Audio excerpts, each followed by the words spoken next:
ذلك يجتبيك ربك ويعلمك من تأويل الأحاديث ويتم نعمته عليك وعلى آل يعقوب كما أتمها على أبويك من قبل إبراهيم وإسحاق إن ربك عليم حكيم. صدق اللہ العظیم. یہ سورہ یوسف ان صورتوں میں سے ہے جن کا آغاز الف لام را یا الف لام میم را سے ہوتا ہے، جن کو لوامیل ستہ کہا جاتا ہے. رمضان مبارک سے پہلے ہمارا درس قرآن کا جو سلسلہ شروع ہوا تھا سورہ یوسف پر ہم نے موقوف کیا تھا، اور رمضان مبارک کے بعد آج پہلا درس سورہ یوسف سے اس کا آغاز ہو رہا ہے. سورہ یوسف اس حوالے سے انتہائی اہم صورت ہے کہ اس میں مکمل ایک ہی پیغمبر کے واقعے کو بڑی تفصیل کے ساتھ ان کے مختلف احوال جو ان پر گزرے ہیں، تقریباً 15 احوال ہیں جو ان کے اس سورہ مبارکہ میں بیان کیے گئے ہیں. اور یہ سورہ مبارکہ حضور نبی کریم صلی اللہ علیہ وسلم پر اس دور میں نازل ہوئی جب مکہ المکرمہ میں آپ دین اسلام کی دعوت کو پھیلانے، جماعت کو منظم کرنے، دنیا میں ظلم و ستم بربریت کو ختم کرنے کے حوالے سے جدوجہد کر رہے ہیں.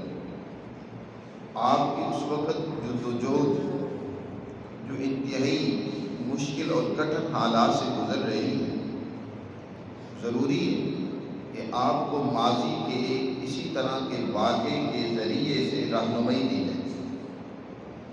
قرآن مقدس میں جو واقعات بیان کیے جاتے ہیں وہ محض دل پشوری کے لیے نہیں ہوتے. ایک قصہ تھا جو ماضی میں پیش آیا لہذا تم اس قصے کو سن لو، ایک کہاوت کو سن لو، بلکہ اس قصے یا اس واقعے کے ضمن میں بہت رہنمائی ہوتی ہے، عبرت ہوتی ہے، اور اس سے بہت کچھ سیکھنا اور سکھانا ہوتا ہے.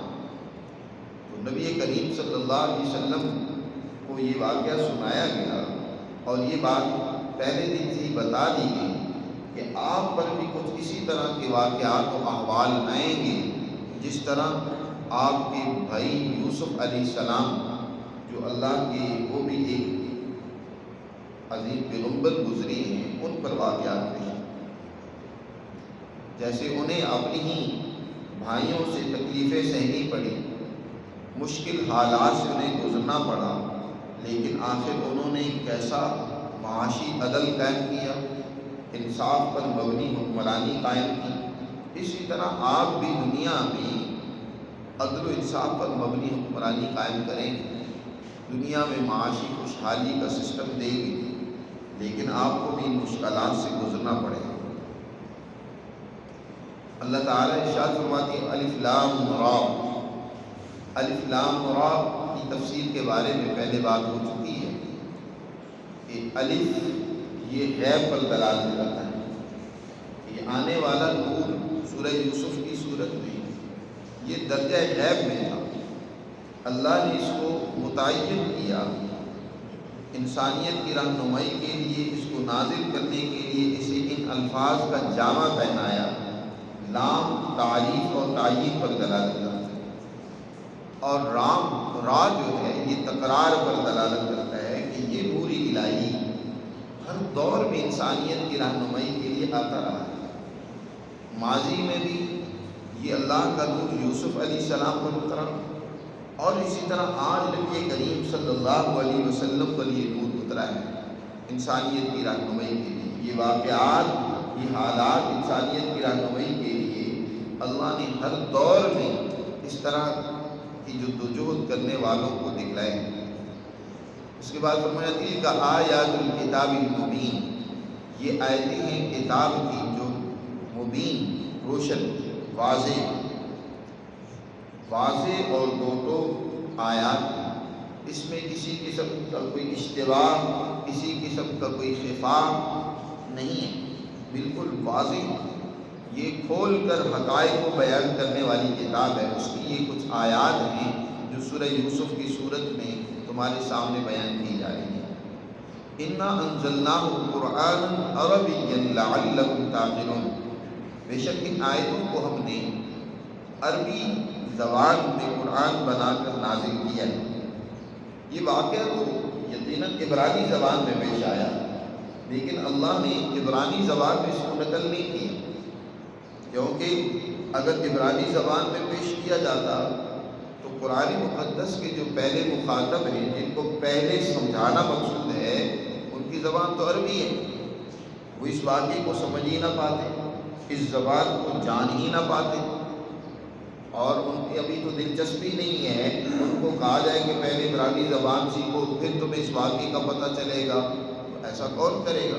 وہ تو ویسے ہی قرآن کی تعلیمات سے بدک رہی ہیں، بھاگ رہے ہیں، دور جا رہے ہیں۔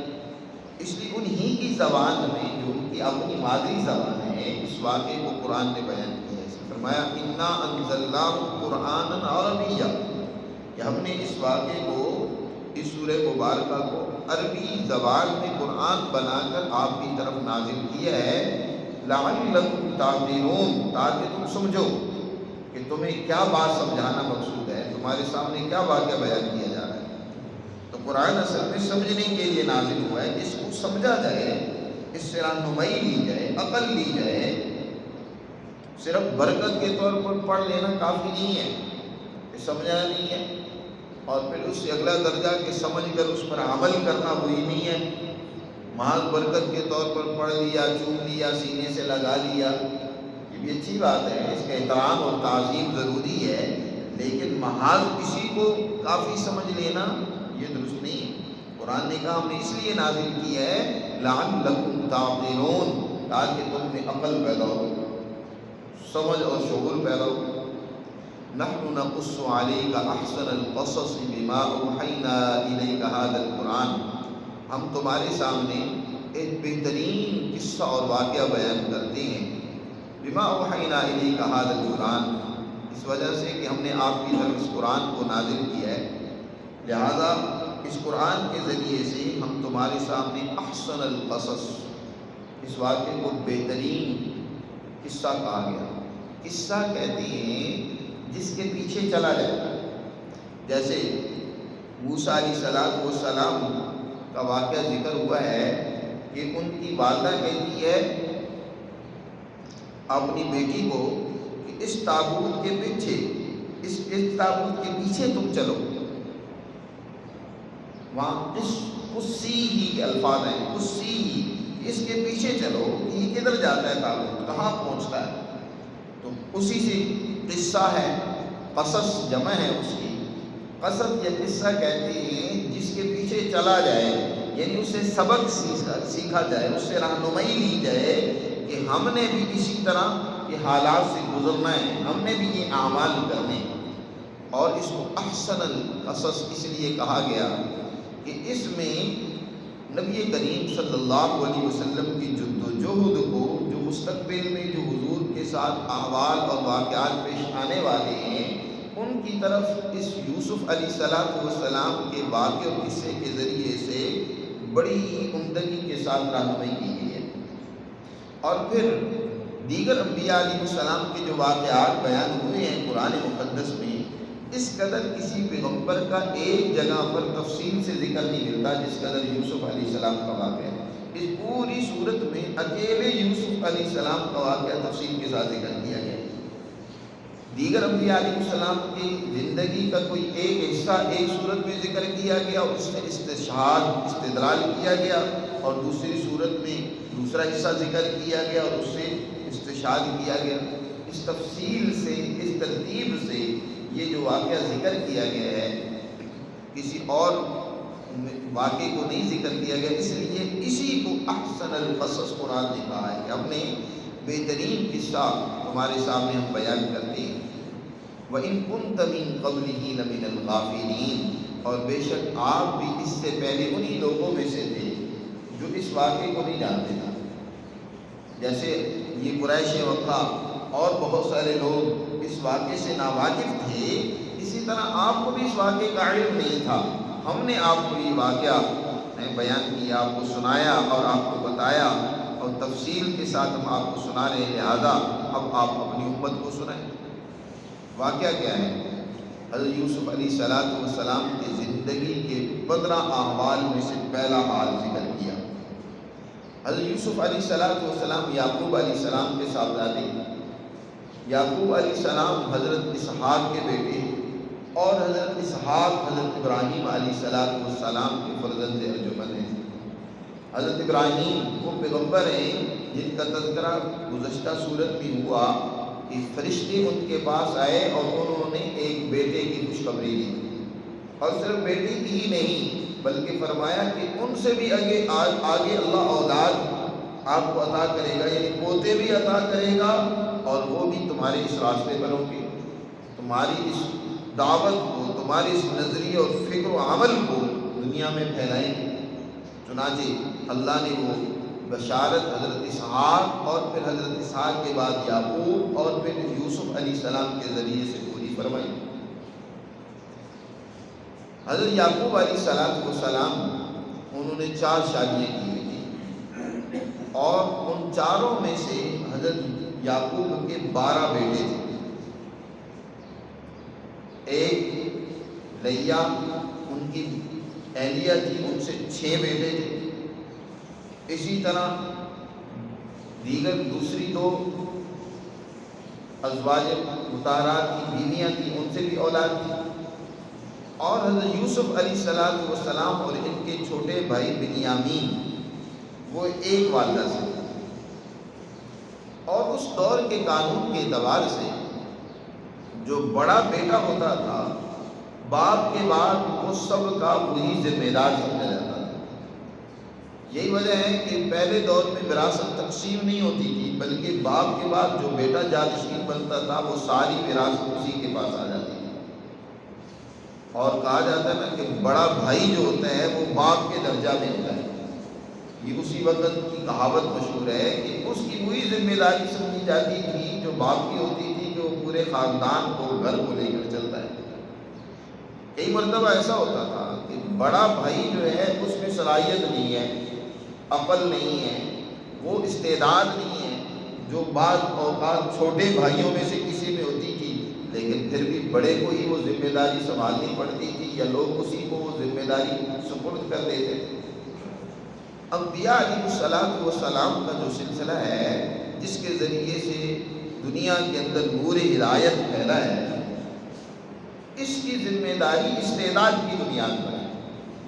حضور نبی کریم صلی اللہ علیہ وسلم نے جیسے فرمایا کہ ہم معاشر الانبیاء، ان کی مالی وراثت نہیں ہوتی، ہماری وراثت علم ہے، ہماری وراثت ہدایت اور نور ہے، اور ہمارے ورثاء انبیاء علیہ السلام کے ورثاء علماء ہوتے ہیں، اہل علم ہوتے ہیں، جو ان سے اس علمی وراثت کو سیکھتے اور حاصل کرتے ہیں۔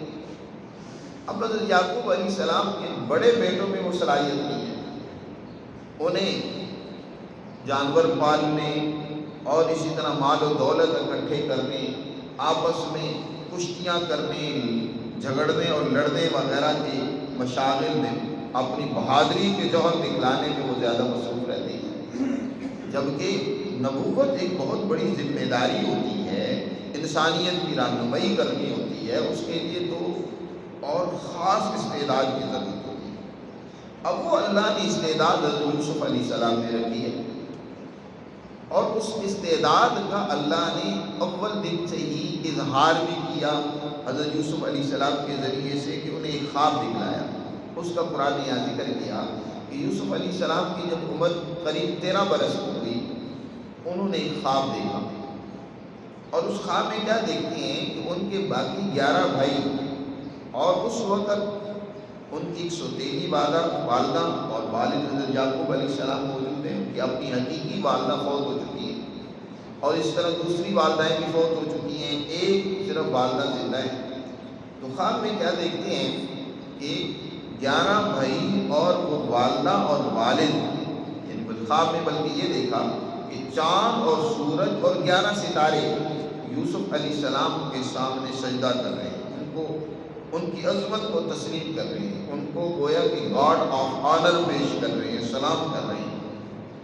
دیکھا چاند سورج اور ستاروں کو ہے، جب اس تعبیر کو اپنے والد، اس خواب کو اپنے والد کے سامنے بیان کیا تو والد فوراً اس کی تعبیر سمجھ گئے کہ 11 ستاروں سے مراد در حقیقت بھائی اور چاند اور سورج سے مراد ماں باپ ہے، کہ اللہ ان سب پر یوسف کو عظمت دے گا، عامیت و فوقیت سے نوازے گا، شرف سے نوازے گا۔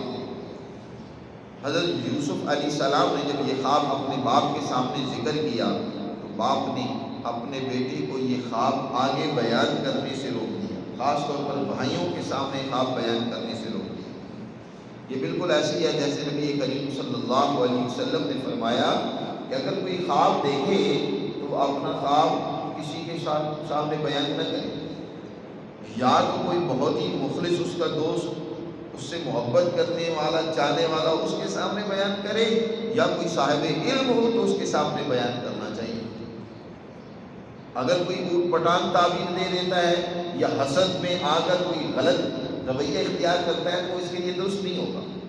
تو حضرت یعقوب علیہ السلام نے بھی حضرت یوسف علیہ السلام کو منع کیا کہ اپنے اس خواب کا تذکرہ اپنے بھائیوں سے نہیں کرنا۔ قرآن نے کہا اذ قال یوسف، اس واقعے کو یاد کرو جب یوسف نے اپنے والد سے کہا یا ابتی، اے میرے والد۔ یا ابتی کا لفظ عربی زبان میں استعمال ہوتا ہے ایک محبت اور خلوص کے طور پر، یعنی یا ابتی کا کیا معنی ہوا ہے میرے پیارے ابا جان۔ انی رأیت 11 کوکبا، کہ میں نے 11 ستاروں کو دیکھا، والشمس والقمر، اور اسی طرح چاند اور سورج کو دیکھا، کہ میں نے کیا ان کو دیکھا کہ رأیتم لی ساجدین، کہ وہ مجھے سجدہ کر رہے ہیں، میرے سامنے جھکے ہوئے ہیں۔ تو حضرت یعقوب علیہ السلام نے فرمایا قال یا بنیا، جیسے یا ابتی محبت کے طور پر استعمال ہوتا ہے، اس طرح بنیا کا لفظ بھی پورے محبت اور چاہت کے لیے استعمال کیا جاتا ہے کہ اے میرے پیارے بیٹے، لا تقصص رؤیاک علی اخوتک، اپنے اس خواب کو اپنے بھائیوں کے سامنے مت بیان کرنا۔ ظاہر ہے بڑا بھائی وہ اس کو ملنی ہے باپ کے بعد ذمہ داری، وہ ان کا نائب بنے گا، جب وہ یہ دیکھے گا، خواب سنے گا کہ یہ ذمہ داری تو یوسف کی طرف منتقل ہو رہی ہے تو حسد میں آ سکتا ہے۔ باقی بھائی آپ کے خلاف سازش کر سکتے ہیں، خرابی شیطان کی سب سے بڑی مکر و فریب، اس کی جال سازی خاندانوں کو تباہ کرنے کے لیے ہوتی ہے، کیونکہ کسی معاشرے کا جو پہلا یونٹ ہوتا ہے وہ خاندان ہوتا ہے، فیملی سسٹم ہوتا ہے۔ آپ خاندان میں جھگڑے اور لڑائیاں پیدا کروا دیں، معاشرے میں جھگڑے اور لڑائیاں اور تباہی و بربادی پیدا ہو جائے گی، بدامنی پیدا ہو جائے گی۔ تم خاندان میں لڑائی وہ کروائے گا۔ لہذا حضرت یعقوب علیہ السلام نے کہا کہ اپنے بھائیوں کے سامنے اس خواب کو بیان نہ کرنا، وگرنہ فَيَكِيدُوا لَكَ كَيْدًا، وہ تیرے بارے میں کوئی غلط تدبیر کرنے لگیں گے، اور اس کی وجہ شیطان ہے، إِنَّ الشَّيْطَانَ لِلْإِنسَانِ عَدُوٌّ مُّبِينٌ، بے شک شیطان انسان کا کھلا دشمن ہے، وہ اس طرح کی باتیں سجھاتا ہے، اس طرف لے کر جاتا ہے کہ معاشرے میں فساد ہو، بدامنی ہو، خاندان ٹوٹے، جھگڑے پیدا ہو۔ اور حضرت یعقوب علیہ السلام نے اس خواب کی حقیقت کو سمجھ کر فرمایا کہ اللہ تمہیں 3 نعمتوں سے نوازے گا۔ یہ خواب بتا رہا ہے کہ اللہ تمہیں 3 بڑے انعام دے گا۔ وَكَذَلِكَ يَجْتَبِيكَ رَبُّكَ وَيُعَلِّمُكَ مِن تَأْوِيلِ الْأَحَادِيثِ وَيُتِمُّ نِعْمَتَهُ عَلَيْكَ وَعَلَىٰ آلِ يَعْقُوبَ۔ فرمایا اللہ تعالیٰ نے جیسے یہ خواب آپ کو دکھلایا ہے، اسی طرح اللہ تمہیں سب سے پہلے یہ کہ تمہارا رب تمہیں منتخب کرے گا، تمہیں برگزیدہ بنائے گا۔ یجتبی کا اجتباء کہتی ہیں کسی اپنے عام ذمہ داری کے لیے کسی کو منتخب کر لینا۔ اللہ تمہیں رسالت کے لیے، نبوت کے لیے، اپنے پیغام انسانیت تک پہنچانے کے لیے، پیغمبری کے لیے منتخب کر دے گا۔ پہلا انعام یہ آپ کو ہوگا کہ اللہ آپ کو نبوت سے سرفراز کرے گا۔ یجتبی کا رب ہوگا۔ حضور صلی اللہ علیہ وسلم نے یوسف علیہ السلام کے بارے میں فرمایا کریم وابن کریم وابن کریم، خود بھی کریم ہے، باپ بھی کریم ہے، دادا بھی کریم ہے، پردادا بھی کریم ہے۔ خود بھی نبی، باپ بھی نبی، دادا بھی نبی، پردادا بھی نبی. نبوت 4 سلسلوں سے چلی آ رہی ہے. ابراہیم علیہ السلام، اسحاق علیہ السلام، یعقوب علیہ السلام، اور خود اللہ نے یوسف علیہ السلام کو بھی نبوت سے سرفراز فرمایا. یجتبی کا رب، جیسے حضور صلی اللہ علیہ وسلم کے لیے لفظ استعمال ہوتا ہے مجتبا، کہ آپ اللہ کی چنے ہوئے ہیں. آپ صلی اللہ علیہ وسلم کو بھی اللہ نے انسانیت میں سے منتخب کر لیا اپنی سب سے بڑی ذمہ داری کے لیے تا قیامت کے لیے، کہ آپ اللہ کے پیغمبر ہیں، آپ نبی ہیں، آپ اللہ کے رسول ہیں، انسانیت تک اللہ کا پیغام پہنچانے والے. فرمایا اللہ تعالیٰ آپ کو منتخب کرے گا. اور دوسری بات وَيُعَلِّمُكَ مِن تَأْوِيلِ الْأَحَادِيثِ، اور اللہ تعالیٰ آپ کو تعبیر الاحادیث کا علم عطا کرے گا. تعبیر الاحادیث کا عام معنی تو یہ کیا جاتا ہے تعبیر خواب، یہ بھی اس کے ایک معنی ہے، لیکن اصل میں تعبیر عربی کا لفظ ہے. اس کا مادہ یا تو اولا ہے یا عیالہ ہے. اور اگر اس کا معنی اولا اس کا مادہ ہو تو اس کا معنی یہ ہوتا ہے کہ باتوں کی تہ تک پہنچنا.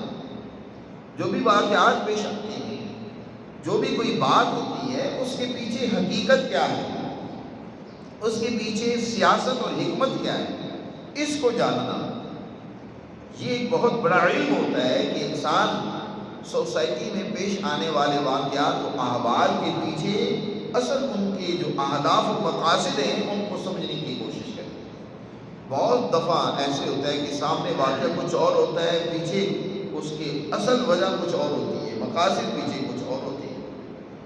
تو ان مقاصد تک یا بات کی تہ تک پہنچنا، حقیقت کو جاننا، سچائی کا ادراک، یہ در حقیقت تعبیر الاحادیث. خواب کی تعبیر بھی یہی ہوتی ہے کہ بظاہر ایک واقعہ دکھلایا گیا، جیسے یوسف علیہ السلام نے خواب میں تو یہ دیکھا ہے کہ ان کو چاند، سورج اور 11 ستارے سجدہ کر رہے ہیں. واقعہ تو بظاہر یہ دکھلایا گیا، لیکن اس کے پیچھے حقیقت کیا ہے کہ اللہ انہیں حکمرانی سے سرفراز کرے گا، کہ ان کی حکمرانی کو نہ صرف مصر اور دنیا کے لوگ تسلیم کریں گے، بلکہ ان کے بھائی اور خود ان کے والد اور والدہ بھی ان کی حکمرانی کو تسلیم کریں گے، اور اس طریقے سے ان کے سامنے جھک جائیں گے. جیسے کہ ہوا آگے آخر میں اس کا ذکر آئے گا کہ کیسے یوسف علیہ السلام نے جب مصر میں اللہ کے دین کا نظام قائم کیا، حکمرانی قائم کی، تو آخر میں پھر یہ سارے بھائی جو ہیں یہ آ کر یوسف علیہ السلام کی عظمت کو تسلیم کرتے ہیں، ان کے سامنے سجدہ کرتے ہیں. تو فرمایا دوسری چیز یہ کہ اللہ آپ کو سیاست و حکمت کا علم عطا فرمائے گا. سیاست حقیقت کے علم کا نام ہوتا ہے. آج کل ہمارے ہاں سیاست پروپیگنڈے، مفاد پرستی اور خود غرضی کے لیے لفظ استعمال ہوتا ہے، جبکہ خود نبی کریم صلی اللہ علیہ وسلم نے ارشاد فرمایا کانت بنی اسرائیل تسوسهم الانبیاء، بنی اسرائیل کی انبیاء ان کی سیاست کیا کرتے تھے. جب ایک نبی دنیا سے چلا جاتا تو اس کی جگہ پر دوسرا نبی آ کر سیاست کیا کرتا تھا. اور فرمایا میں بھی اسی سلسلے کا پیغمبر ہوں، لیکن میرے بعد کوئی نبی نہیں آئے گا، البتہ سیاست کرنے والے خلفاء ہوں گے اور وہ کافی کثرت سے ہوں گے. فیکسرون، تو سیاست در حقیقت حقائق کے علم کا نام ہوتا ہے. انسانی معاشرے کو درست کرنے کی حکمت عملی کو جاننا، ان کے مسائل کو حل کرنے کی حکمت عملی جاننا اور اس کے لیے کوشش کرنے کا نام ہوتا ہے. تو اللہ تمہیں تعبیر الاحادیث، حقیقت کا علم عطا فرمائے گا. اور تیسری چیز جس کا تذکرہ کیا فرمایا وَيُتِمَّ نِعْمَتَهُ عَلَيْكَ، کہ اللہ تعالیٰ آپ پر اپنی نعمت کو مکمل کرے گا. اتمام نعمت کو مکمل کرنا، پورا دینا نعمت کا، یہ دو طرح سے ہوتا ہے. ایک اللہ کی دو قسم کی نعمتیں ہیں، ایک مادی نعمت ہے اور ایک روحانی نعمت ہے. روحانی نعمت کا ذکر تو پہلے کر دیا ہے کہ اللہ آپ کو نبوت سے سرفراز کرے گا. روحانی نعمتوں کی انتہا نبوت پر ہوتی ہے، اور مادی نعمتوں کی انتہا وہ حکمرانی پر ہوتی ہے. جیسے نبی کریم صلی اللہ علیہ وسلم نے حجۃ الوداع کے موقع پر جب پورے عرب کے اوپر آپ کی حکمرانی کا ایک نظام قائم کر لیا، اللہ نے اس موقع پر اس آیت مبارکہ کو نازل کر کے فرمایا الیوم اکملت لکم دینکم واتممت علیکم نعمتی ورضیت لکم الاسلام دینا، کہ دیکھو آج میں نے تمہارا دین تمہارے لیے مکمل کر دیا اور میں نے اپنی نعمت تم پر پوری کر دی کہ آپ کی قومی درجے میں حکمرانی قائم ہو گئی ہے۔ اسی طرح یوسف علیہ السلام سے کہا جا رہا ہے کہ آپ پر اپنی نعمت اللہ مکمل کرے گا، یعنی آپ کو حکمرانی سے سرفراز کرے گا۔ روحانی نعمت تو یہ کہ نبوت سے سرفراز کرے گا، اور مادی نعمتوں میں سے یہ کہ اللہ تعالیٰ تمہیں حکمران بنائے گا، جس کا تذکرہ آگے آ رہا ہے۔ اور اس طریقے سے آپ پر ہی نہیں بلکہ آل یعقوب پر بھی اپنی نعمت کو مکمل کرے گا، جیسے اس نے آپ کے والدین، آپ سے پہلے جو آپ کے بزرگ گزرے ہیں ابراہیم اسحاق، ان پر بھی اس نے اپنی نعمت کو مکمل کیا، نبوت سے حکمرانی سے انہیں سرفراز کیا۔ اسی طرح اللہ آپ کو بھی اس نعمت سے سرفراز کرے گا۔ ان ربک علیم حکیم، کیونکہ بے شک آپ کا رب سب کچھ جاننے والا ہے اور انتہائی حکمت والا ہے، تو آپ کو علم بھی دے گا، حکمت و دانائی سے بھی سرفراز کرے گا۔